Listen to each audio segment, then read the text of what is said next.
Hello students, good morning and Jai Hind to you all. Students, today we shall study class 10th chemistry chapter number 1. Chapter 1 के to most important topics को आज हम लोग discuss करेंगे, corrosion and rancidity. Okay students, let's start. First topic, corrosion.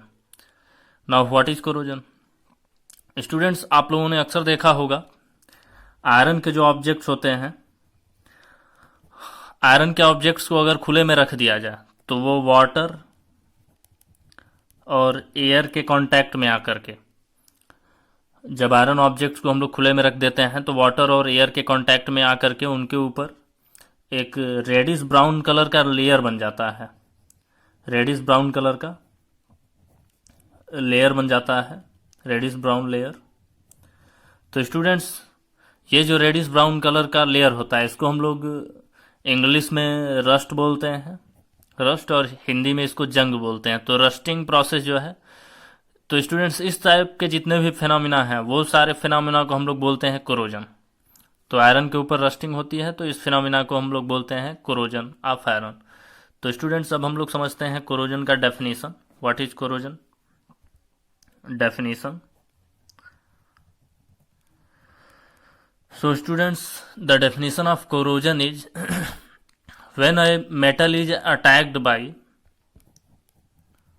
when a metal is attacked by substances around it, substances around it such as moisture. Moisture means students नमी, water vapours जो air में present होते हैं, moisture. या फिर acid से भी corrosion होता है, acids, etc. Then this process is called corrosion. Then this process is called corrosion. तो स्टूडेंट्स, कोरोजन में क्या होता है कि जो मेटल होता है, मेटल जो होता है वो किसी दूसरे सब्सटेंस, जैसे कि यहाँ पे ऑक्सीजन, अगर आयरन की बात करें, आयरन जो है, आयरन वाटर और एयर उसमें प्रेजेंट ऑक्सीजन से रिएक्शन करके फेरिक ऑक्साइड बना लेता है, Fe3O4 और Fe2O3 और FeO. इस तरीके से ऑक्साइड्स फॉर्म कर लेता है और वहीं होता है रस्ट. तो स्टूडेंट्स, इसी तरीके से दूसरे भी बहुत सारे मेटल्स होते हैं जो एसिड या फिर मॉइस्चर से रिएक्शन करके इस तरीके से उनका कोरोजन होता है और वो जो मेटल होता है वो स्पॉइल हो जाता है, वो मेटल खराब हो जाता है. स्टूडेंट्स, और भी कुछ एग्जांपल्स यहाँ पे मैं कोरोजन के देता हूँ. फर्स्ट एग्जांपल तो हो गया reddish brown coating on iron, reddish brown coating on iron. Second example students, black coating on silver. Silver के ऑब्जेक्ट्स जो होते हैं अगर उनको काफ़ी देर के लिए रख दिया जाए या कुछ दिन, काफ़ी दिनों के बाद उनके ऊपर एक ब्लैक कोटिंग हो जाती है, उनके ऊपर एक ब्लैक कलर की लेयर बन जाती है, तो ब्लैक कोटिंग ऑन सिल्वर, ये भी जो है ये भी कोरोजन है. इससे सिल्वर मेटल क्या होता है, धीरे धीरे उसके ऊपर ब्लैक कोटिंग होते होते मेटल वो खराब होता जाता है. वो मेटल का जो भी सिल्वर मेटल का ऑब्जेक्ट होता है वो धीरे धीरे थिन, पतला होता जाता है और काफ़ी टाइम के बाद वो खराब हो जाता है. तो इसी तरीके से कुछ और भी है, green coating on copper, green coating on copper.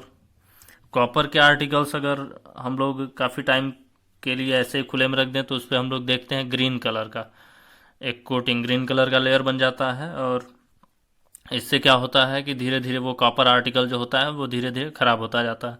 तो स्टूडेंट्स, कोरोजन जो प्रोसेस है ये काफ़ी नुकसानदायक है. इससे हम लोगों के बहुत सारे मेटल आर्टिकल्स, मेटल के जो सामान होते हैं वो बहुत सारे जो होते हैं वो खराब हो जाते हैं. For example students, corrosion causes damage to our vehicles body, जो हम लोगों के कार हैं या फिर बाइक्स हैं या फिर जितने भी व्हीकल्स हैं, ट्रक्स वगैरह, ये सब जितने भी व्हीकल्स हैं कोरोजन की वजह से या फिर रस्टिंग की वजह से वो काफ़ी ख़राब हो जाते हैं।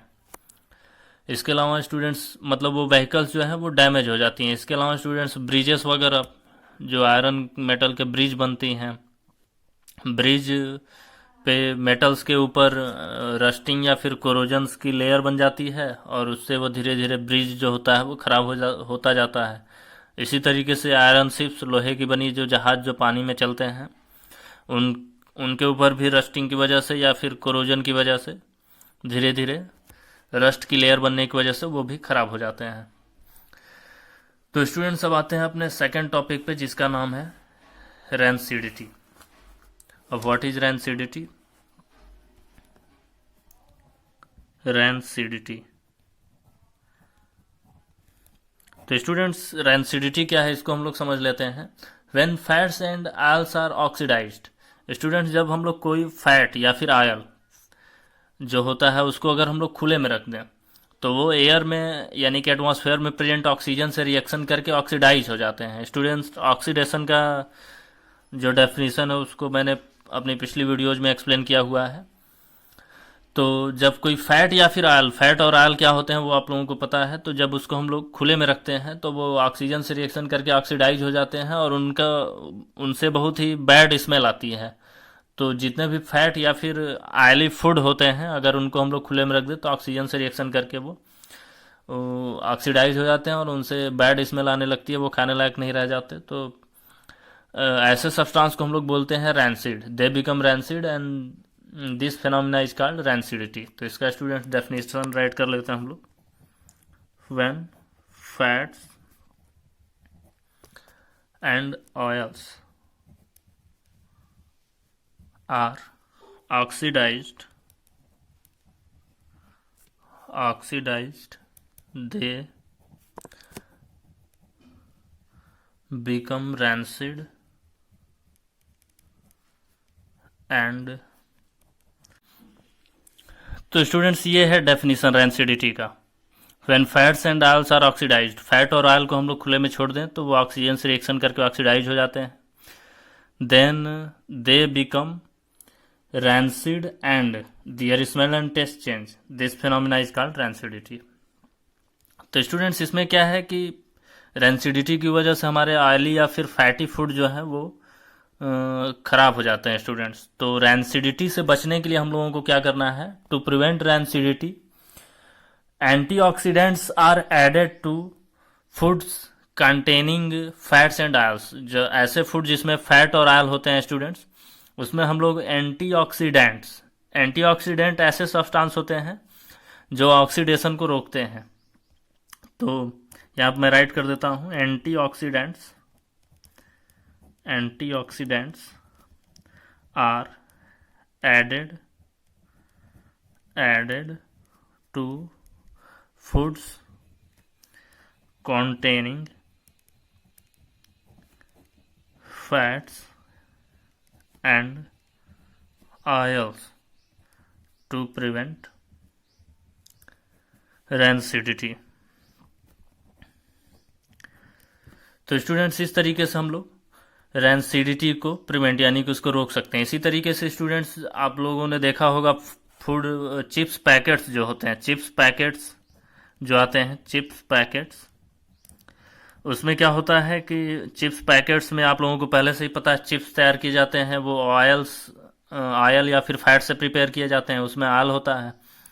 तो चिप्स पैकेट्स में भी ऑयली फूड होने की वजह से वो काफ़ी दिनों तक चलते हैं। तो उसका क्या रीज़न है?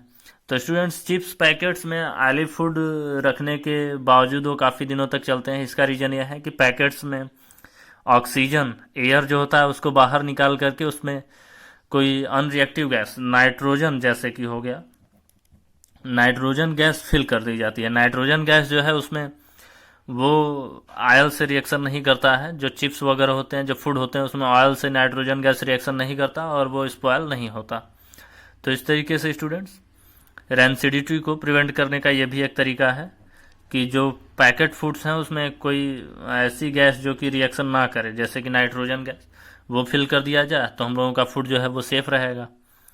तो स्टूडेंट्स आज की वीडियो में बस इतना ही स्टडी करते हैं। स्टूडेंट्स हम यहाँ पे हम लोगों का जो चैप्टर 1 है केमिस्ट्री क्लास 10th का, वो कंप्लीट होता है। और इसका जो एक्सरसाइज है वो आप लोग बाय योर सेल्फ अपने से सॉल्व करिएगा। कहीं पे प्रॉब्लम होता है तो उसको व्हाट्सएप के थ्रू या फिर वीडियो में कमेंट के थ्रू उसको क्वेश्चन आस्क करिएगा, मैं उसका रिप्लाई दूंगा। ओके स्टूडेंट्स, नेक्स्ट वीडियो में हम लोग सेकंड चैप्टर स्टार्ट करेंगे। Thank you, have a nice day. जय हिंद, जय भारत।